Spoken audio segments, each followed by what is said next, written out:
Olá, sejam todos bem-vindos a mais uma aula de Química. E hoje o tema da nossa aula é um tema que eu gosto muito, que é a parte de reações químicas e cinética química. Então vamos lá começar já com um pense e responda.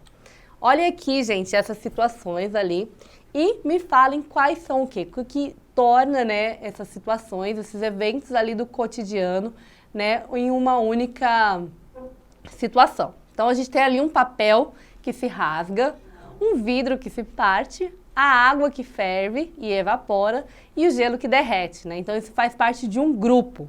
E aí a gente tem uma outra situação aqui, ó. O bife ali na grelha, a fruta que amadurece e estraga, o fósforo ali que acende e o processo de fotossíntese. Isso também é formado um grupo. Conseguiram saber qual que é a diferença de um para o outro, gente? Se não, vou dar aqui a resposta para vocês.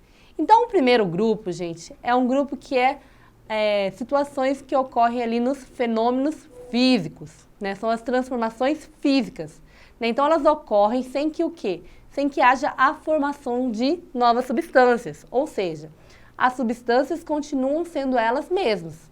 Né? Então, se a gente pegar um papel e rasgar esse papel, o papel vai continuar sendo papel, só vai ser um papel menor. Né? A mesma coisa em relação à água que está fervendo. Né? Então, ela vai passar só de um estado físico para o outro. Então, essa é a característica ali dos fenômenos físicos. Né? Então, eles ocorrem e o material, né, pelo qual ele passou, né, esse processo ali, essa transformação física, ele continua sendo ele mesmo. Já, gente, lá nos fenômenos químicos, né, vai ocorrer o quê? Vai ocorrer uma formação de uma nova substância, vai ter uma transformação química, né? Vai ter uma substância nova sendo criada, né? Com propriedades diferentes das substâncias iniciais. Então essa é a diferença entre ali os fenômenos químicos e os fenômenos físicos. Então agora que a gente sabe, né, o que é uma reação química, como a gente sabe se ocorreu ou não essa reação química? Vocês conseguem pensar, né, dar uma resposta para mim? Como que a gente sabe se ocorreu uma reação química, gente? A gente vai saber através do quê? Das evidências, né? Então, sempre quando tem uma reação química, existe ali evidências dessas reações químicas que podem ser facilmente observáveis, né? E vão permitir o quê? Verificar a ocorrência dessas transformações. Vamos ver aqui alguns exemplos ali das evidências das reações químicas. Então aqui, ó, por exemplo, a gente tem a mudança de cor, né? Então a gente tem essa solução, essa mistura, que ela teve o quê? A mudança de cor. Então a gente sabe que teve o quê? Uma reação química ocorrendo, né? Para que ela pudesse ter essa mudança de cor. E a gente tem outro exemplo, né? Então aqui foi colocado um ácido que fez com que houvesse a mudança de cor aí dessa solução. Outra evidência ali das reações químicas é o quê? A formação de chama. Né? Então aí a gente teve uma reação entre um ácido ou uma base com o alumínio, né? A gente encheu essa bexiga aí com o gás que foi liberado, né? Que é o gás hidrogênio, e depois a gente explodiu esse balão, fazendo essa grande chama. Então aí a gente tem uma evidência de reação química com a formação de chama. Aí a gente tem um outro exemplo. Outro tipo de evidência ali da reação química é o que? É a formação de gás. Né? Então aqui, ó, a gente tem uma experiência, essa daqui eu já fiz, ela é bem legal. A gente coloca lá o peróxido de hidrogênio, coloca o permanganato e ela vai fazer o quê? Uma formação de gás. Olha aí quanto gás ela forma. Né? Até o nome desse experimento é a lâmpada do gênio, né? Por causa dessa formação de gás. Aqui, ó, a gente tem outro exemplo, né? Colocaram lá aquelas balinhas, né? Aquelas gummy bear. E aí colocou ali no ácido, né, formando o quê? Formando ali partículas, faíscas, né, mais a liberação de gás. Aqui a gente tem a formação de sólido, então isso daí também é o quê? Uma evidência ali de uma reação química, né, parece que está formando um alien, ó, crescendo. Então aí a gente tem a formação de um sólido. Aqui a gente também tem uma solução supersaturada também, né, formando um sólido instantaneamente. Aqui, ó, a gente tem os cristais, né, cristais iônicos, né, que são formados ali em sais também. Então, daí é uma evidência que está ocorrendo ali uma reação química nessa solução. Outro tipo de evidência, né, das reações químicas é o desaparecimento da substância inicial. Então, como vocês podem ver aí, tem uma colher e aí, de repente, não tem mais. Então, a gente teve o desaparecimento da substância inicial. Aqui, ó, outro exemplo ali de uma reação é a questão do ácido sulfúrico, né, sendo colocado aí em cima dessa esponja, né, e ela desaparecendo completamente, né. O ácido sulfúrico ele é extremamente corrosivo, né, então fez desaparecer ali a esponja. Outro tipo de evidência, né, da reação química é a mudança do cheiro, gente. Acho que daí todo mundo, né, já reconheceu, já sabe como que é. Então coloca lá um bolo bem gostoso. Aí no nosso exemplo aí tem um cookie, né, um cookie bem gostosinho. Então à medida que, né, vai tendo as reações químicas, então dentro da cozinha, gente, acontece milhões de reações químicas o tempo inteiro, né? Então ali, ó, logo sobe o quê, gente? O aroma, né? Aquele cheiro gostoso de um pãozinho, de um bolo, né? De um doce sendo feito. Então, daí é uma evidência da reação química. E o oposto também acontece, né, gente? Quando tem ali, ó, a questão do... Quando a gente tem ali um alimento que estraga, né? Gerando mofo, gerando fungos, né? Então, também tem a mudança do cheiro, né? Só que aí é um cheiro bem ruim. Então vamos falar agora sobre a cinética química, né? O que é a cinética química? Qual que é a definição ali da cinética química? É a área de estudo da química que vai o quê? Vai investigar a velocidade das reações químicas e os mecanismos por meio das quais elas se processam. Então a velocidade de uma reação é a rapidez com que o reagente ele é consumido ou a rapidez com que os produtos são formados, né? Então, sempre numa reação química, a gente vai ter os reagentes, né? Então, aqui, por exemplo, a gente tem o H2 reagindo com o O2 e vai ter o produto que vai ser formado, né? O estado final, né? Que vai ser o H2O, né? A nossa querida água. Então, na cinética química, a gente vai fazer essa medição ali da velocidade com que essas reações ocorrem. Então, para a gente ver se essa reação ela vai ocorrer ou não, a gente tem a teoria das colisões. Então, né, para a gente compreender os fatores que alteram a velocidade de uma reação, a gente deve conhecer essa teoria ali da colisão. Então, de acordo com a teoria, a gente pode afirmar o quê? Que a velocidade de uma reação vai depender do quê? Da frequência das colisões, da energia ali da colisão e da orientação das moléculas ali na hora da colisão. Então, ó, vamos ver aqui. Quando os reagentes eles são colocados ali em contato, né, para que ocorra essa reação, as partículas elas vão se colidir, né? Então, para que ocorra, né, uma reação, né, os átomos ali, as moléculas, elas precisam o quê? Fazer essa colisão, fazer esse choque aí umas com as outras. Então, parte, né, dessas colisões, para que elas sejam efetivas, elas precisam estar o quê? Na orientação correta, na frequência também, numa frequência alta, e também a questão da sua energia e orientação. Então aqui, ó, a gente tem o quê? Uma colisão efetiva. Então, para que essa colisão seja efetiva, a gente precisa que tenha o quê? A energia suficiente e também a orientação adequada.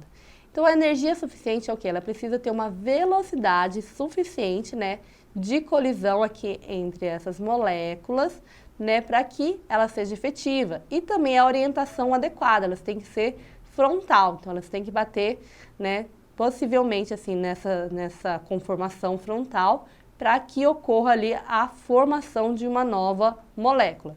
Então aqui a gente tem os reagentes, ocorre essa colisão efetiva e a gente tem aqui a formação ali dos produtos. Nessa situação, a gente tem uma colisão não efetiva. Por quê? Porque não teve energia suficiente, né? Então, a gente tem energia que foi insuficiente para que houvesse, né, a questão da formação de novos produtos. Então, essa colisão foi não efetiva. E aqui também, ó, em relação à orientação inadequada, né? Lembra que eu falei que o ideal é que haja a colisão frontal. Aqui, ó, ela tá meio de ladinho, então não foi possível, né, que ocorresse essa reação por conta da orientação inadequada. Então, depois que a gente teve, né, essa questão do choque ali, né, dessas duas moléculas, a gente vai formar quem? O complexo ativado. Né? Então, o complexo ativado, gente, é o quê? É o estado intermediário e instável, né? Aquele estado de transição. Né? Então, teve ali o choque entre os dois reagentes e aí, por alguns segundos, né, a gente vai ter esse complexo ativado. Né? E ele vai ter essa estrutura, né, que vai ter um enfraquecimento das ligações, né, presentes ali no reagente e a formação de novas ligações que vão estar presentes ali no produto. Né? Então, precisa romper aqui essas ligações dos reagentes para que seja formada novas ligações aqui entre os produtos. Né? Enquanto isso está acontecendo, a gente tem aqui o complexo ativado. E aí também nós temos o que? A energia de ativação. O que é essa energia de ativação, gente? É a energia mínima necessária para que os reagentes, né, devem ter para que haja a formação do complexo ativado e, consequentemente, para que ocorra a reação. Então, aqui, ó, nesse gráfico, aqui a gente tem a região onde tem um complexo ativado e essa energia aqui que vem dos reagentes até o complexo ativado é a energia de ativação. Né? Então, a gente pode entender a energia de ativação como sendo o quê? Uma barreira, né, que é que os reagentes eles precisam ultrapassar para o quê? Para que chegue aqui no complexo ativado e depois a gente possa ter a formação dos produtos.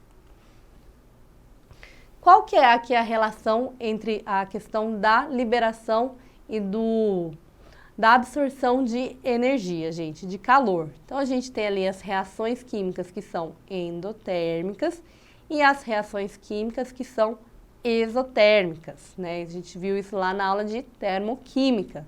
Então, aqui, ó, quando a gente tem o quê? A energia dos reagentes, ela é menor que a energia dos produtos, isso quer dizer o quê? Que teve a absorção de energia. E quando tem a absorção de energia, nós temos o quê? Uma reação endotérmica, né, com a absorção de energia. Aqui nesse caso, a gente vai ter o quê? A gente vai ter a energia dos reagentes maior do que? Do que a energia ali dos produtos. Então, a gente vai ter o quê? Uma liberação de energia, né? Então, a gente chama esse tipo de reação exotérmica, com liberação ali de calor. Vamos ver aqui alguns exemplos, né, de processos exotérmicos. Então, ali a queima da vela, a questão da combustão do álcool e de outros tipos de combustíveis e a queima do propano, né? Então, propano é o gás de cozinha, né? Então, todos esses processos aqui são exotérmicos. Nós temos os processos endotérmicos, né? Como exemplo, a gente tem ali a ebulição da água, a fusão da água, né? Quando a gente tem o gelo derretendo, e o processo de fotossíntese. Então, esses daqui também são processos endotérmicos. Agora a gente vai falar dos fatores que podem afetar ali a velocidade das reações. Então, o que pode aumentar ou diminuir a velocidade de uma reação? Então, o nosso primeiro exemplo aqui é a temperatura. A temperatura, né, quanto maior for a temperatura, mais rápida vai ser essa reação. Por quê, gente? Porque a gente, ó, vai ter aqui o aumento da temperatura. Com o aumento da temperatura, a gente vai ter mais energia cinética ali das partículas. Tendo mais energia, o que a gente vai ter, gente? Maior quantidade de colisões. Lembra que a gente viu que lá na teoria da colisão precisa o quê? De energia. Então, tendo essa energia, né, esse aumento ali da energia, a gente vai ter o maior número de colisões efetivas, fazendo assim com que haja o quê? O aumento da rapidez da reação.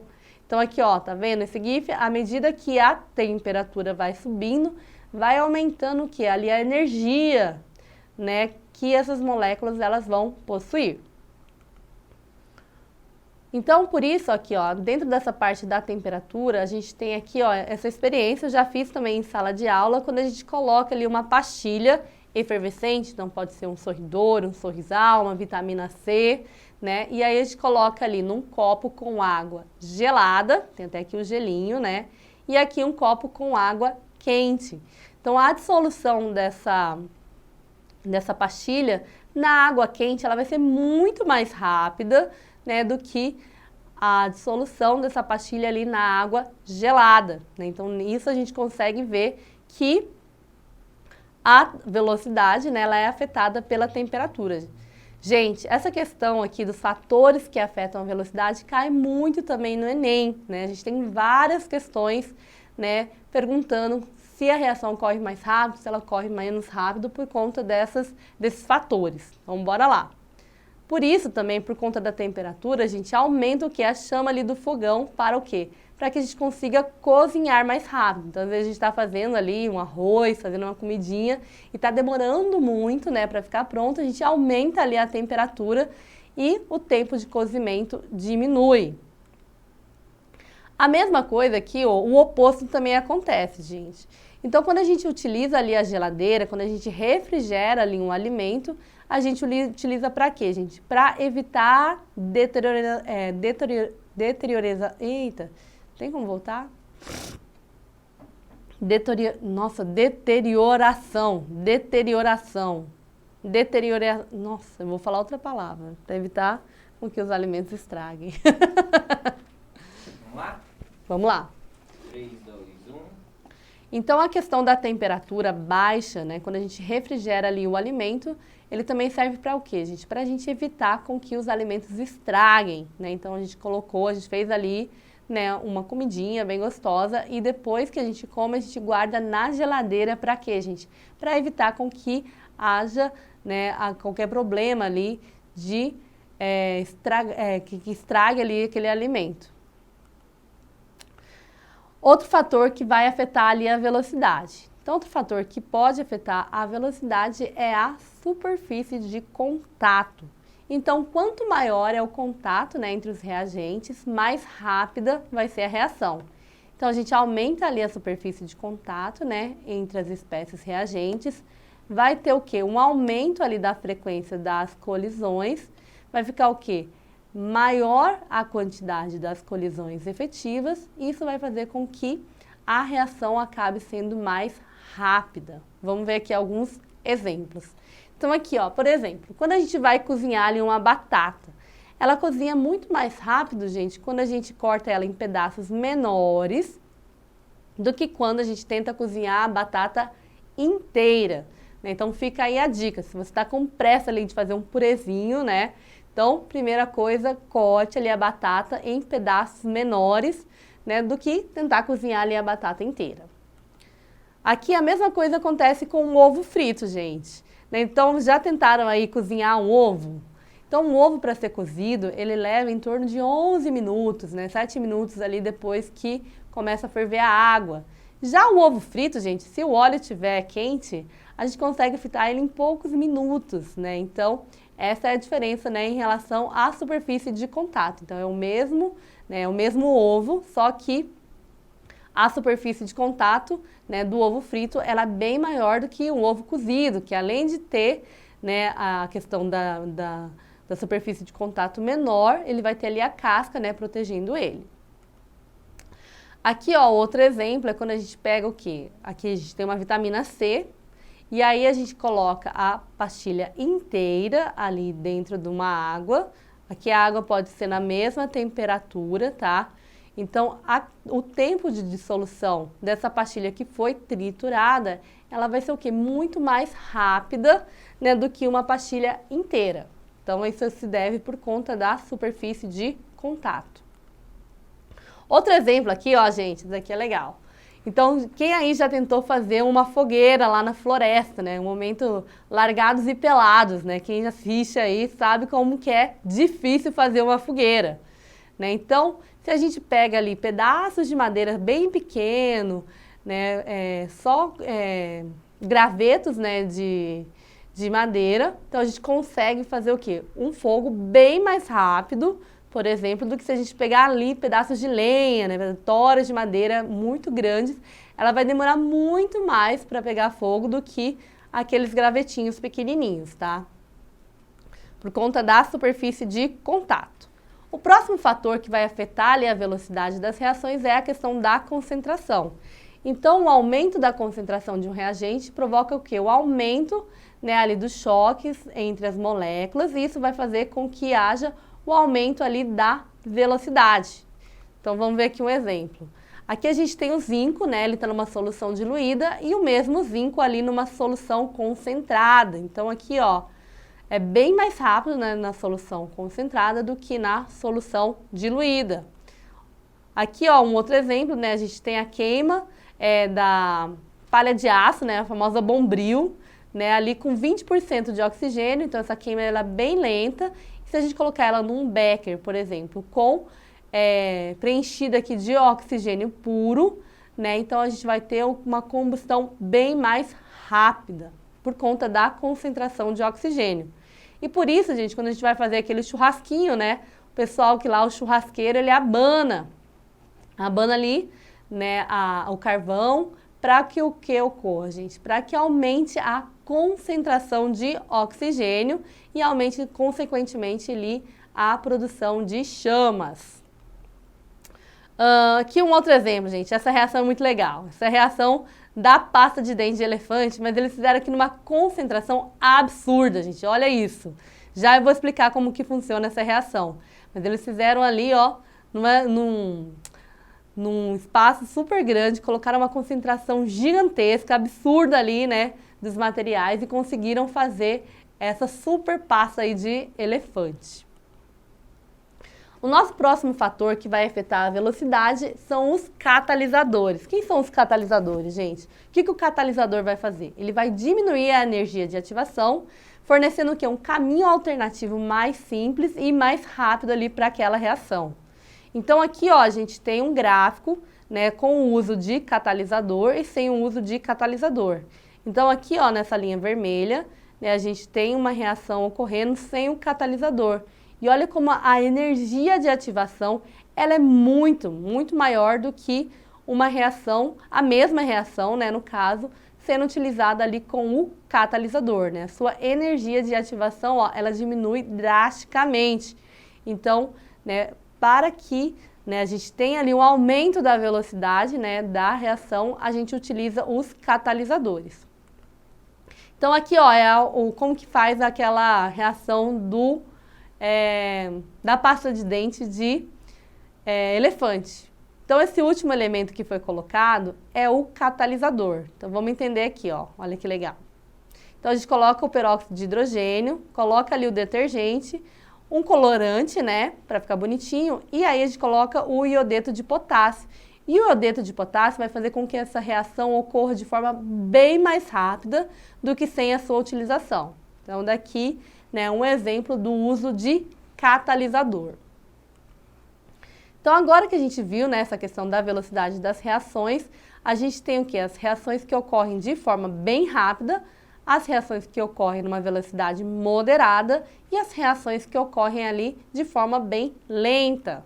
Então, um exemplo ali de uma reação muitíssimo lenta é a formação de ferrugem, que pode demorar ali anos, né, de 10 anos, dependendo das condições, até mais, né? Então, a gente tem aqui a formação das ferrugens, que é uma reação bem lenta. A gente tem ali a reação da fermentação, né, do suco de uva para produzir o vinho, que pode demorar meses, até anos, né, para que a gente possa transformar ali a glicose em etanol. É uma reação lenta. A gente tem ali algumas reações moderadas, né, então a decomposição ali dos alimentos, né, então dependendo do alimento e também das condições, ela pode demorar dias e até semanas ali para que elas se decomponham.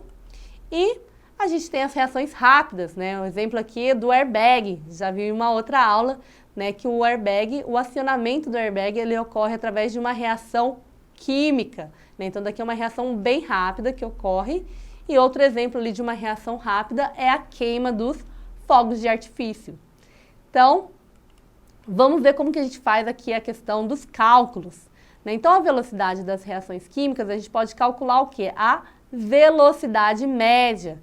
Então, para a gente calcular a velocidade média, a gente vai ter aqui a formação, né? A gente tem aqui os produtos, que vão, os reagentes, que ao longo ali do tempo, né? Então, aqui está passando o tempo, e eles deixam de ser reagentes e vão se transformando em produtos. E aí a gente consegue o quê? calcular essa velocidade média. Então, a velocidade média de uma reação química é a variação da quantidade de reagentes ou produtos em um determinado intervalo de tempo. Então, aqui a gente tem nessa fórmula que a velocidade média, a gente vai ter aqui a concentração final menos a concentração, a variação da concentração inicial, dividido pelo tempo final menos o tempo inicial. Então, a gente vai calcular a velocidade média, quando a gente quer saber o quê? A velocidade que o reagente foi consumido ou a velocidade que o produto foi formado. E aí a gente também tem a lei cinética da velocidade das reações, Então aqui a gente tem um exemplo, de uma fórmula, no qual aqui a gente vai ter a concentração dos reagentes.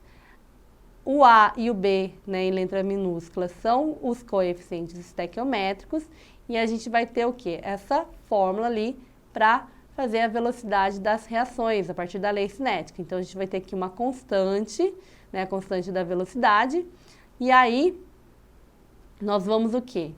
Vamos ver aqui que a velocidade de uma reação química elementar a uma dada temperatura, ela é diretamente proporcional ao produto ali das concentrações dos reagentes em mol por litro, elevado aos seus respectivos coeficientes estequiométricos.